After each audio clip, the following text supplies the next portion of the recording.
US government will appear in court, all of them, over Prince Harry's visa application after his drug revelations in memoir. So he's mentioned in Spare what he got up to at the weekend. He's talked about marijuana, cocaine, but he didn't... Mushrooms as well. Mushrooms, yeah. Ayahuasca. He had a lot of good things to say about mushrooms. Interesting. But I think he's in danger of becoming the ginger Shamima Begum, isn't he? Because we've now got two countries going, we're not dealing with that.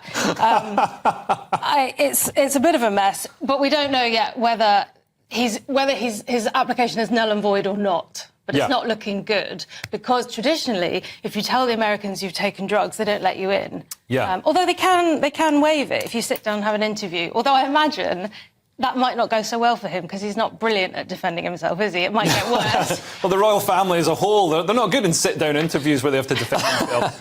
No, it can get a bit sweaty. He might go in and start talking about his dealing days, or it just might escalate. I don't know. Yeah. But, so we're waiting to find out. Yeah, this is quite funny. It's a Heritage Foundation, which is a conservative think tank. So in a way, they're trolling by doing this, like trying to get Harry banned. So it is quite funny. Then I realised this might force him to come back to England, and that's when I realised I might be against this. You know what I mean? On the one hand, it'd be hilarious if Harry couldn't get into the US, but then on the other hand, we'd have to deal with him.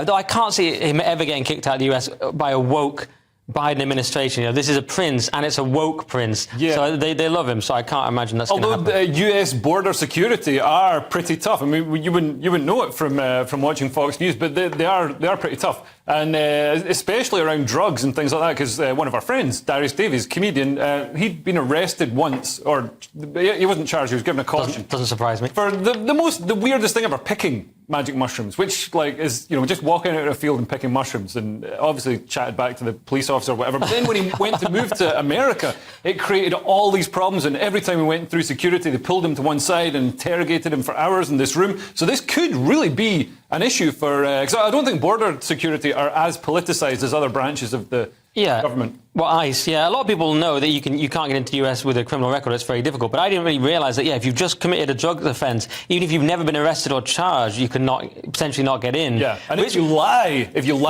What's shocking is that, therefore, how many politicians have admitted doing drugs. You know, there's like a list of Tory politicians who have admitted cannabis, and Gove's even admitted cocaine because it wasn't realistic that he'd only done cannabis. So he's actually admitted to both. And, so it could actually be a real problem. Maybe. But then again, if Harry probably is all right, isn't he, because he's Harry. Well, I guess we'll see over the next few weeks. Anyway.